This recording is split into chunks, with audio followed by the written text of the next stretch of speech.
lo nggak jadi seorang fotografer, seorang Darwis Riyadi akan jadi apa? Lo hanya kemakan dengan promosi, kemakan dengan omongan orang.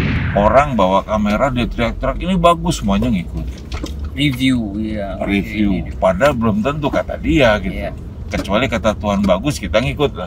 Kata orang mah, kenapa Olympus? Orang-orang pada ngehindarin Olympus kan. By the way nih Om, aku mau nanya, pengalaman motret terus ada penampakan pernah nggak Om?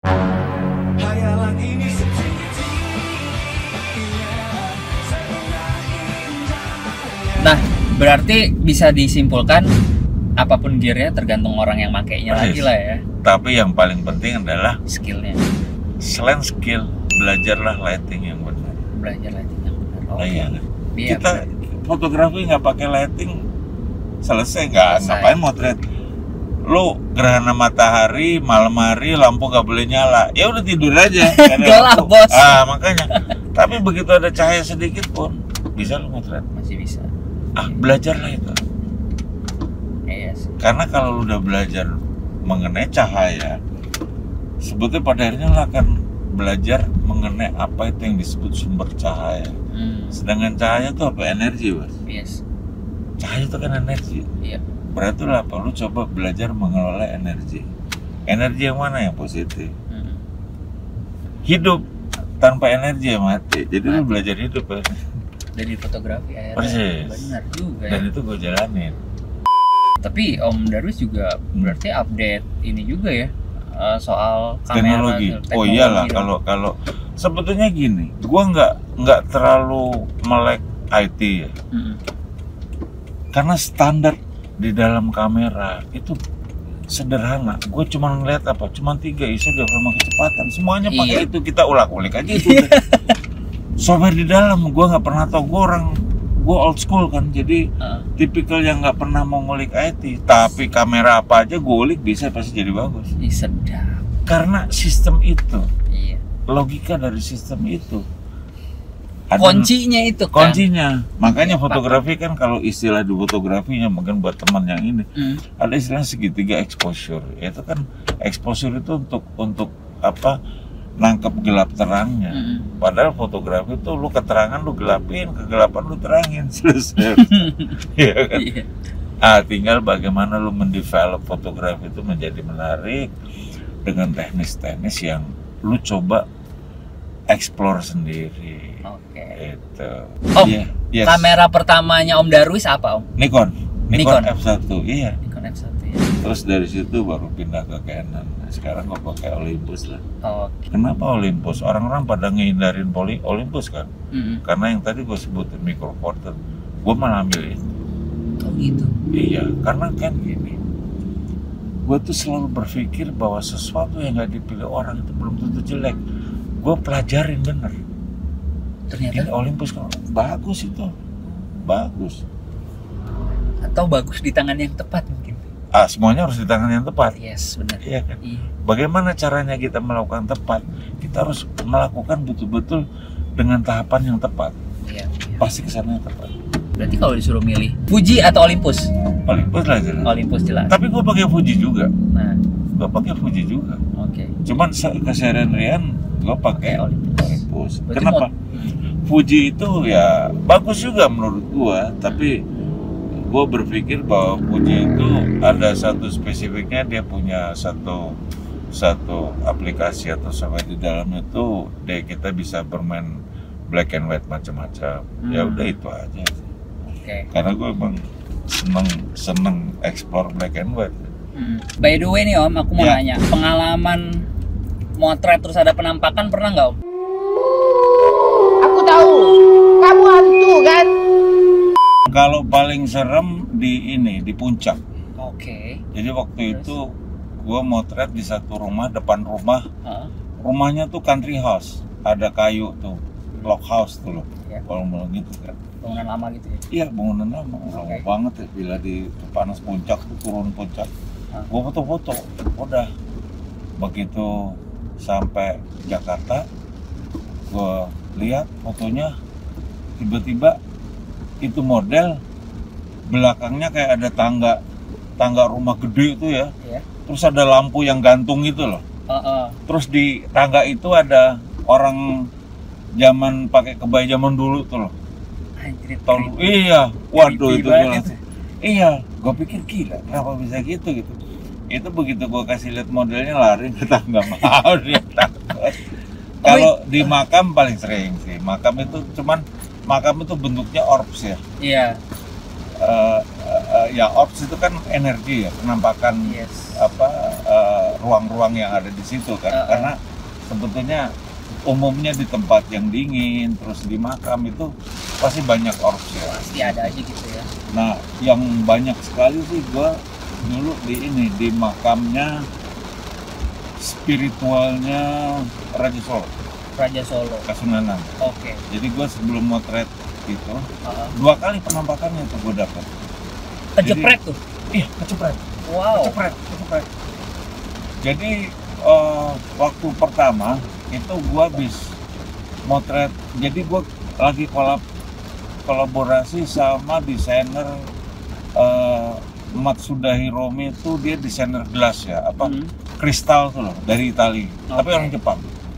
Jadi gue motret di Pringgitan atau pendopo Kasunanan tuh. Kan di belakang itu ada kursi ya, kursi singgasana, dan warnanya polos kan. Udah begitu gue kelar motret, selesai, begitu pas udah selesai Preview. Belum preview, jadi udah selesai, terus ada matahari masuk. Begitu matahari masuk, gue bilang sama orang, tolong gue mau foto ruang ini bagus nih, gue foto, cekrek. Begitu malam gue ngeliat di dudukannya singgasana keraton itu, yang raja itu, ada wajahnya PB kelima itu Sunan Kalijogo. Ya gue nggak tahu kalau itu Sunan Kalijogo, kata mereka aja ini Sunan Kalijogo gitu. Gue bilang itu pas maghrib tuh, pas maghrib. Akhirnya Muka ini. ya muka, karena ciri khas dia kan pakai kayak bukan ya sejenis belangkon gitu. Nah, besoknya itu gue harus motret di Parangkusumo itu sebelah Parangtritis. Ya. Itu yang sering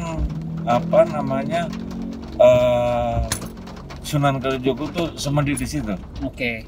Nah, sebelum semedi di situ, gua ngelewat di Janti itu tempat spiritualnya, guru-guru spiritualnya. Nah, dari situ malam-malam gua kesana mampir, jam 11 malam.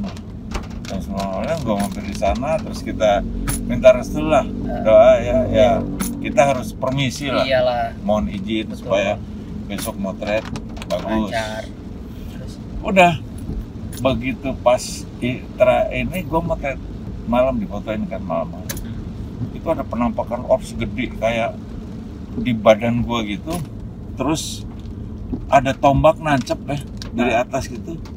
Di belakang memang ada tombak, tapi nancep ke orbsnya gede sekali. Oke. Nancep ke badan gue. Dan sebetulnya sebelum ini gue kayak ngeliat gitu loh, kan ada beberapa foto, 3 tempat foto. Gue ngeliatin tuh orb jalan, tak sampai gue ngeliat ke depan ada di sini gue. Gue nggak ngerti maknanya apa, tapi pada saat itu akhirnya gue hanya berpikir, mungkin ya di situ kan tempat ini ya, tempat guru spiritual. Ya. Jadi waktu itu gue lagi intens berpikir bahwa gue ini harus betul-betul mengajar secara konsisten, karena sama-sama mengajar kan. Dan kenyataannya kalau gue lihat dari situ, ya gue buat sekolah fotografi itu berjalan dengan sampai sekarang aja gitu. Nah, yang terakhir lucunya gini, besoknya kan gue motret di Parangkusumo itu kan. Iya. Jadi dia kan desain gelas tuh, macam-macam gelasnya. Moten apa waktu kalau mau tahu? Gelas kristal gelas itu. Oke. Tapi gelas Italia itu kan ada yang bentuknya gitu-gitu loh. Ada warna-warna macam, ada merah, biru, kuning, hijau, macam-macam. Kita susun di pinggir pantai. Pinggir pantai kita susun. Kita sampai sana jam 6 kan. susun karena gue motret gitu cuma 15-20 menit, setengah jam lah selesai harus sudah. Karena cuma satu foto. Nah, waktu kita susun foto-foto selesai, begitu udah selesai, yang tempatnya itu agak minggir jauh ke bukan pantai lagi, agak ke sini kok. Itu tiba-tiba ombak dari ini dekat. Sampai akhirnya ngegulung itu gelas semuanya. Serius air ngegulung itu. Iya, terus gimana? Itu si Jepangnya sampai teriak dan nangis dia. Dia pikir hancur semua. Karena bunyinya kayak gemuruh tuh. Gitu kan. Kegulung namanya itu ya. Kegulung. Terus itu ada kira-kira 50 sampai 70 gelas-gelas gitu kan, bulat-bulat begitu kan. Iya. Gelas kristal. Begitu dah ombak mundur kan dirapiin satu-satu. Yang pecah cuma satu loh, yang lainnya utuh, gila kan? Keren. Tahu nggak yang pecah apa? Apa? Warna hijau. Di situ benar-benar akhirnya terbukti. Ya itu kan orang bilang mistik ya, percaya nggak percaya tapi terjadi. Wah. Akhirnya gila. si Jepang itu merangkul gua tuh. Wah, kita pelukan. Selamat sudah. Jadi ada 3 peristiwa tadi tuh, penampakan gua ini, terus gua ini, dan itu kan terkait semuanya. Tapi kalau ops semua banyak sekali sih gue ngomong. Kecuali yang penampakan itu tadi. Yang jelas banget gitu. Iya, tapi memang dari pengalaman gue kayak di Bali gue paling sering. Oh, di Bali paling sering? Paling sering. Karena Bali itu buat gue ya, yang selalu coba setiap gue ke tempat mana, gue beradaptasi terus. Kalau enggak ini ya bisa saja terjadi hal yang tidak diinginkan kan. Betul. Nah, di Bali itu karena kan gini, orang Bali itu kan menghidupkan alam kan. Iya. Jadi kalau kita ini agak sedikit ngaco pasti terganggu. Iya. Dan di situ gua kalau ini bukan penampakan tapi gua rasain gitu. Jadi waktu gua mau di dekat pura di ini itu gua masuk ke dalam, gua ngerasa sesak itu badan gua. Ini gua, dada gua. Tapi keinginan gua masuk ke dalam kuat sekali. Yes. Akhirnya gua masuk ke dalam, belum masuk ada burung mencolok gua gitu. Terus gua pegang. Burung sejenis kayak perkutut gitu loh. Iya. Kalau gua bilang terkuku, kalau orang Sunda tikukur lah. Di Bali tuh banyak tuh. Begitu pas ini gua lepas, dia balik lagi ke gua. Menggap-menggap gitu kayak gitu kan. Iya. Akhirnya gue teriak sama pegawai gue masih inget gue kesana sama Bung Leo Lumanto almarhum. Iya. Persis, dia kan peka sekali kan. Iya, teman spiritual. Dia nggak berani masuk, dia nongkrong di mobil kok. Sayang dia udah nggak ada, kalau nggak dia ngajarin saksi itu. Gue teriak kan, minta aqua kan. Iya. Akhirnya dia dengan terpaksa banget dia narik, terus dia lari sekali ke sana. Akhirnya itu gue kasih tuh. Burungnya gue kasih. Begitu pas gue pegang gini, burungnya mati loh di tangan gue. Akhirnya gue kubur di situ dan nafas gue normal. Akhirnya gue motet-motet. Itu foto, wah magic banget lah. Mistis banget fotonya. Terus baru gue ketemu sama pendeta yang lewat. Dia bilang, waduh ini Anda kok ngelewat sini, ini tempat sangat ini sekali itu. Sakral banget gitu. Sakral banget. Okay. Dan tempat kebanyakan orang-orang yang mencoba ilmunya di situ.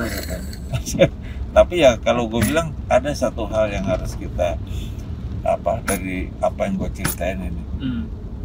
Jadi orang tuh mesti selalu berpikir positif. Melakukan apapun. Mungkin kalau gue waktu itu di otak gua pikirannya ngeres, mungkin gua udah lewat juga. Ngeres lagi. Tapi karena kan gini, keinginan gua motret di situ tinggi sekali. Walaupun kondisinya nih, akhirnya ada aja gitu. Dan itu bukan 1-2, gua sering sih. Kalau di gua tuh Bali salah satu tempat favorit gua kan. Favorit ya? Iya. Sampai banyak teman-teman gua Bali tuh udah nganggap gua saudara sih. Jadi kalau ke sana, waduh asik. Kayak gitu.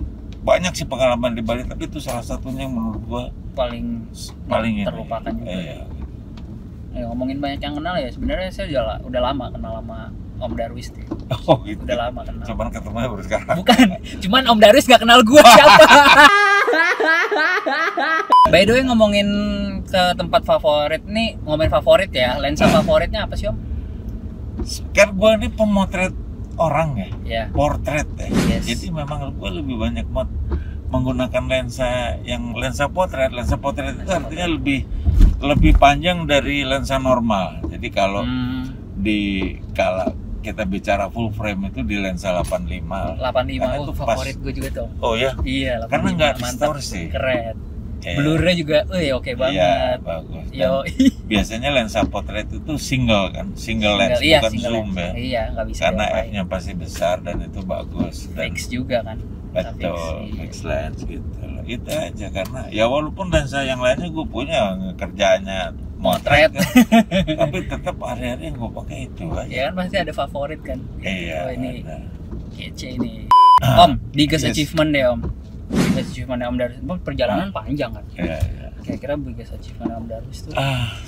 Sebetulnya Iya. kalau gue boleh ngomong jujur ya, gue kan selalu bicara fotografi itu masa depan ya. Karena buat gue tadi sudah kita sebutkan ya, bahwa buat gue fotografi itu kayak way of life, menjalani hidup. Sedangkan hidup itu kan kita harus melihat ke depan. Ya.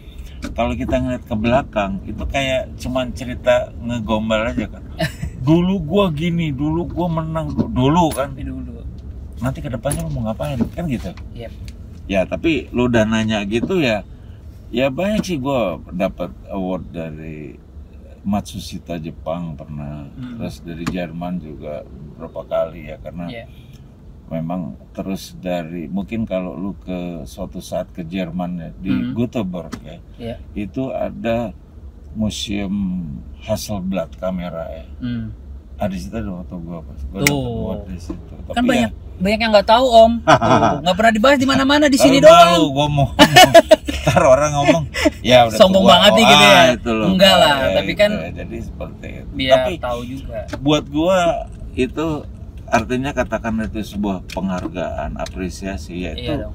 itu semacam buat gua adalah apa suatu hal yang memang harus katakanlah gua terima, tapi konsekuensinya adalah sebuah tanggung jawab moral.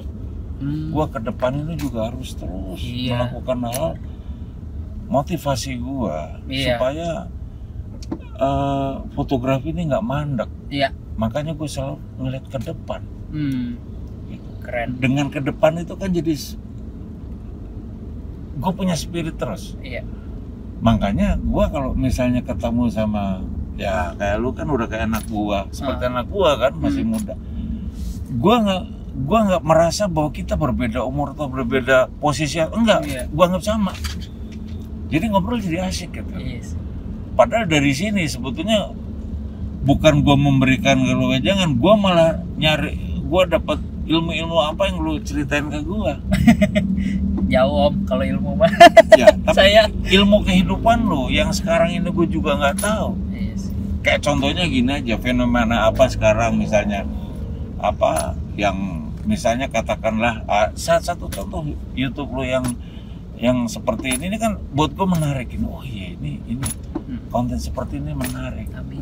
Ya gue YouTube aja diajarin sama anak gue. Nggak tahu Instagram diajarin. Tapi kalau fotografi ya gue tahu semua gitu aja kan. Keren. Iya. Karena itu Ditanya bidang apa gua. juga sambil merem Iya, juga bisa tahu jawab lah. Om ya. Tahu lah. Ya, kalau nggak tahu keterlaluan gitu kan. Malu sama sekolah. Iya benar, orang udah keluar sama sekolah gitu loh.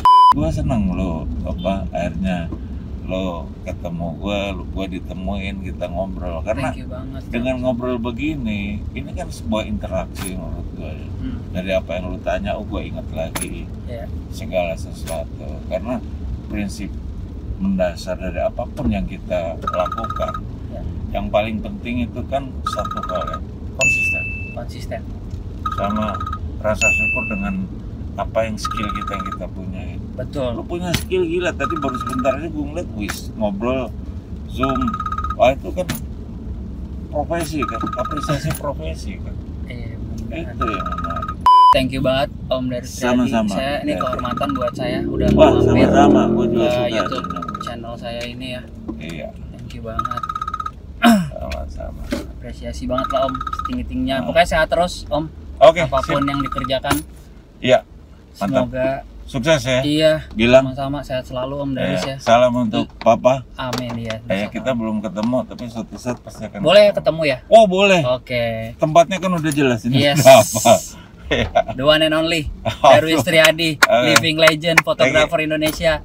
Sip. Oke, see you in the next video guys. Sampai jumpa di Lang Review berikutnya. Lang review. Ya, Mantap. jangan lupa like, comment, subscribe channel kita ya. Ya, subscribe dan like. Ya, jangan lupa nih follow dan subscribe Oh, iya. channelnya Om Darwis. Dadah.